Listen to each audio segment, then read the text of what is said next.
नाला जो है वो ओवरफ्लो हुआ है, तो नाले के ओवरफ्लो होने की वजह से पानी सड़क पर आया। मेट ऑफिस कहता है आज धूप निकलेगी, बारिश हो रही होती है। वो जिस वक्त बारिश होती है उस वक्त अकॉर्डिंगली मेट ऑफिस वाले धूप नहीं है, बारिश हो रही है। उस दिन जो हमने एक्सपीरियंस किया वो नॉर्मल रेनफॉल स्पेल्स थी, मानसून रेनफॉल्स थी। इसमें हम कह रहे हैं कि जी कोई कंपनी इन्वॉल्व है या कोई और इन्वॉल्व है, इसमें कोई इन्वॉल्व नहीं है सिवाय गवर्नमेंट के और सीडीए के। ये सबसे बड़ी नाअहल है सीडीए हमारी। इस वक्त मैं इस्लामाबाद के सेक्टर E11 में Pakistan medical cooperative housing society के उस पॉइंट के ऊपर खड़ा हूं जहां पे आज से चंद रोज़ पहले 103 मिलीमीटर बारिश ने तबाही मचाई और इस सोसाइटी की 3 गलियां हैं, वहां के लोगों का करोड़ों रुपए का नुकसान हुआ और कीमती जानों का भी यहां पे नुकसान उठाना पड़ा। ये जो मैं जिस पॉइंट पे मौजूद हूँ ये वो पॉइंट है जहां पर जो कानून की खिलाफ वर्जी की गई। यहाँ पे नाले की जो चौड़ाई थी वो 40 फीट नाले की चौड़ाई थी और जो इस सोसाइटी ने सीडीए से लेआउट प्लान मंजूर करवाया था 2007 से 9 के दरमियान, उस लेआउट प्लान के अंदर इस नाले की चौड़ाई 40 फीट रखी गई थी। लेकिन बाद में सोसाइटी ने सीडीए अफसरान की मिली भगत से इस नाले की जो चौड़ाई है वो उस पॉइंट से आगे 18 फीट कर दी, जिसकी वजह से यहाँ पे बारिश का पानी जो है वो ज़्यादा आने की वजह से नाले से बाहर आया और यहाँ पे 3 से 4 गलियों में तबाही मच गई। सीडीए इंतज़ामिया ये कहती है कि इस सोसाइटी का जो लेआउट प्लान है वो 2009 के आसपास अप्रूव करने के बाद सोसाइटी ने लेआउट प्लान के अंदर वायलेशन की। उसके बाद इस सोसाइटी का जो लेआउट प्लान है वो 2014 के अंदर मनसूख कर दिया गया। अब सवाल ये पैदा होता है कि एक सोसाइटी का लेआउट प्लान मनसूख कर दिया जाए और उसके बावजूद वहाँ कंस्ट्रक्शन जारी हो, तो इसका जिम्मेदार कौन है? सैलाबी सूरत हाल के बाद सीडीए और मेट ऑफिस एक दूसरे के ऊपर जिम्मेदारी डालते हुए नजर आए। सीडीए ने यह कहा कि क्लाउड बस्ट होने की वजह से पानी का बहाव ज्यादा हुआ और नाला ओवरफ्लो हुआ, जबकि महकमा मौसमियात ने उनके दावों की तरदीद की। इस्लामाबाद में जो रेनफॉल हम एक्सपीरियंस कर रहे हैं वो पीक रेनफॉल सीज़न है, मानसून सीज़न का।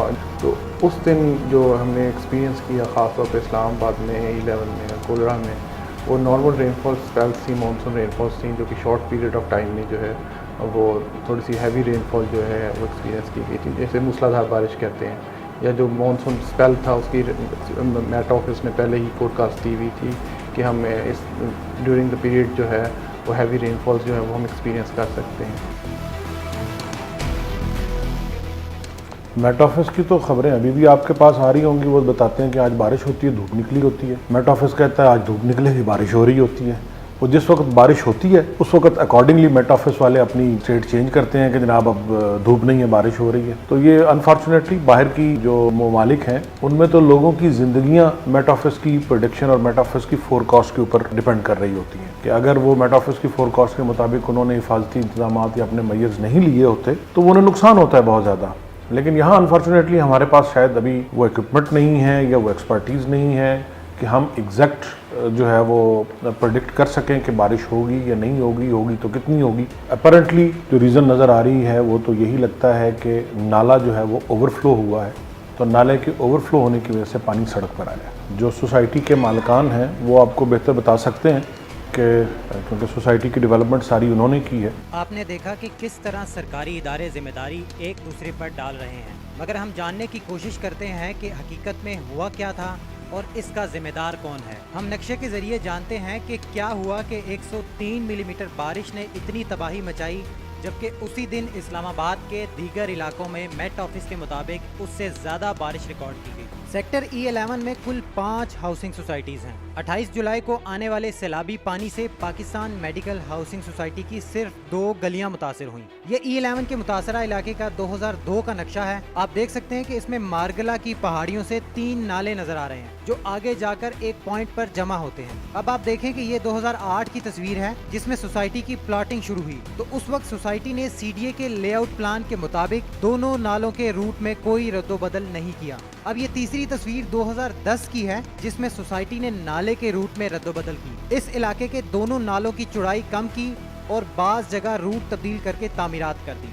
28 जुलाई को जो सैलाब आया वो इस मकाम पर नाले की चौड़ाई कम होने की वजह से पेश आया। सोसाइटी के पहले लेआउट प्लान के मुताबिक इसकी चौड़ाई 40 फीट थी, मगर 2002 में सीडीए के बाज़ अफसरान की मिली भगत से लेआउट प्लान रिव्यू किया गया और इस नाले की चौड़ाई कम करके 18 फीट कर दी गई, जबकि हकीकत में अब ये चौड़ाई 12 फीट भी नहीं है। ये सोसाइटी की तरफ से सीडीए को जमा कराया गया लेआउट प्लान है। अगर आप इसको गौर से देखें तो आपको सारा मसला समझ आ जाएगा। इसमें सोसाइटी ने दोनों नालों को मुकम्मल जगह दी, मगर ये कागजों में हुआ, हकीकत में नहीं। आप इस नक्शे को देखें तो ये सारे घर नाले की जगह पर बनाए गए हैं और नाले को गली नंबर 2 में अंडरग्राउंड कर दिया गया। इससे एक तो नाले का कुदरती रूट तब्दील हुआ और दूसरा इसकी चौड़ाई भी कम कर दी गई।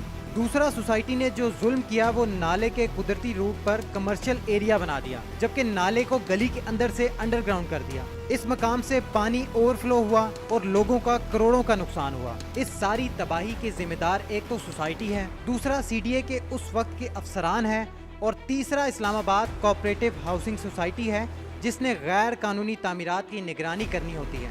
मगर इस केस में ये तीनों फरीक हमें सोए हुए नजर आए हैं। जो कोऑपरेटिव हाउसिंग सोसाइटीज़ होती हैं उसको जो डायरेक्टली डील करता है वो इस्लामाबाद का डिप्टी कमिश्नर डील करता है।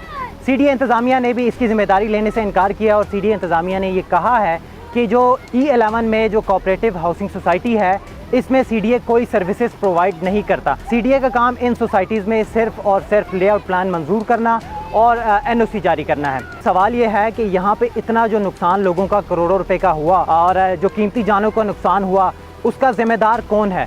जी, मेरी फर्नीचर की शॉप है, मॉडर्न फर्नीचर के नाम से, ये बेसमेंट में साथ है ना। तो ये पहला जो सैलाब आया था ये आया था 21 तारीख को, ईद के दिन। उस दिन तो समझ लें कि यहाँ कोई नहीं हमारी मदद के लिए आया, ना कोई पुलिस आई, ना कोई सीडीए, ना कोई तंजीम, कोई यानी फलाई इदारा तक भी नहीं आया। फिर जब दूसरा सैलाब आया है 28 तारीख को तो उसमें हमारा काफ़ी नुकसान हुआ है। ये तो ना मानने वाली बात है। तो सीडीए ने सर ये अप्रूवल दी है तभी ये इतनी बड़ी बिल्डिंग अरबों रुपए की खड़ी हुई है। ये सबसे बड़ी नाअहल है सीडीए हमारी, जिसका ये काम बनता था कि उनको पता है कि नाला पीछे है, नाले को आपने क्यों कवर अप किया। कैश एंड कैरी हमने तकरीबन 1 महीना ही हुआ था, हमने शुरू किया था और ईद से लेकर अब तक 2 दफ़ा यहाँ पे फ्लड आ चुका है जिसने हमारी शॉप को तबाह कर दिया। एटलीस्ट हमने 90 लाख तक तकरीबन जो था वो सेटअप में और सामान में खर्चा किया था, उसमें मोस्टली हमारा सामान डैमेज हो गया है। बहुत सारे लोगों ने आके होता वो कंडोलेंस तो किया, बट किसी ने भी होता खाली होप दिखाई है।